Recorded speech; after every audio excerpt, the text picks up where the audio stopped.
الحمد لله وكفى وسلام على عباده الذين اصطفى أما بعد فأعوذ بالله من الشيطان الرجيم بسم الله الرحمن الرحيم يا أيها الذين آمنوا اتقوا الله وكونوا مع الصادقين صدق الله العظيم۔ اللہ تبارک و تعالی نے ہمیں ہر حال میں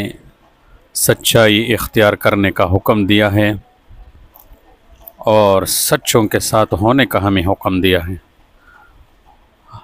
آیت مبارکہ کا ترجمہ ہے کہ اے مومنو، اللہ تعالیٰ سے ڈرو اور سچوں کے ساتھی بن جاؤ۔ صدق اصل ایمان بھی ہے اور کمال ایمان بھی۔ جب ایک بندہ مومن ایمان لے آیا اور اس نے گواہی دے دی کہ اللہ کے سوا کوئی معبود نہیں اور محمد صلی اللہ علیہ وسلم اللہ کے رسول ہے، اب اس گواہی اور اس اقرار پر ثابت قدمی اور اسی زندگی کے ہر مرحلے میں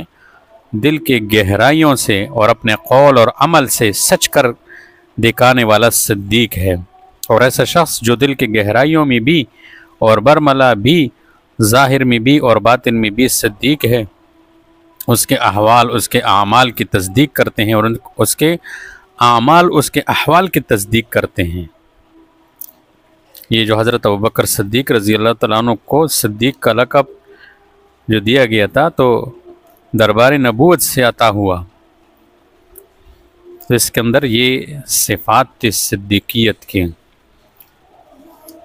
تو ہر حال میں سچ کو لازم پکڑنا۔ حدیث پاک ہے بخاری اور مسلم شریف کے، نبی پاک صلی اللہ علیہ وسلم نے ارشاد فرمایا، ان الصدق یہدی الی البر وان البر یہدی الی الجنۃ وان الرجل لیصدق حتی یکتب عند اللہ صدیقا وان الکذب یہدی الی الفجور وان الفجور یہدی الی النار وان الرجل لیکذب حتی یکتب عند اللہ کذابا۔ حضرت ابن مسعود رضی اللہ تعالیٰ عنہ سے روایت ہے کہ نبی کریم صلی اللہ علیہ وسلم نے فرمایا، یقیناً سچائی یہ نیکی کی طرف رہنمائی کرتی ہے اور نیکی جنت کی طرف لے جاتی ہے۔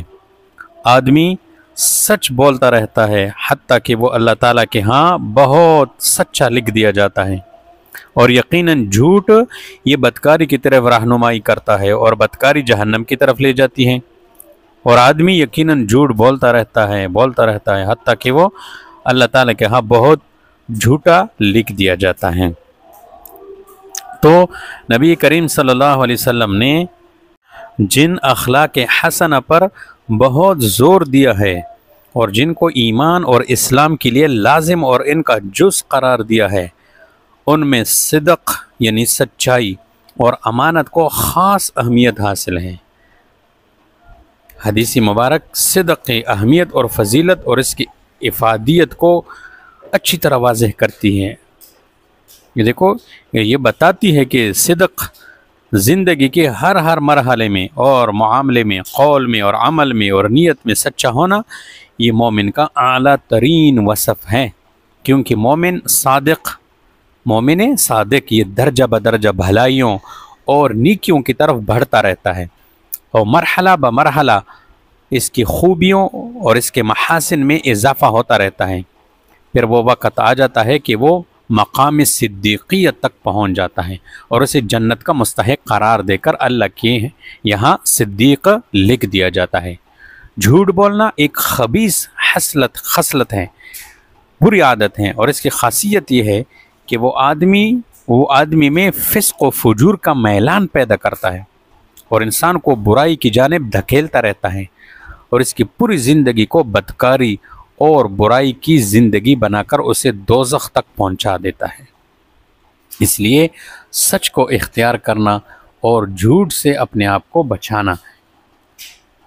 اللہ تبارک و تعالیٰ نے جا بجا ہمیں جو ہے سچ اختیار کرنے کا حکم دیا اور جھوٹ سے دور رہنے کا ہمیں حکم دیا گیا ہے۔ اللہ تبارک و تعالیٰ سے دعا ہے کہ اللہ تبارک و تعالیٰ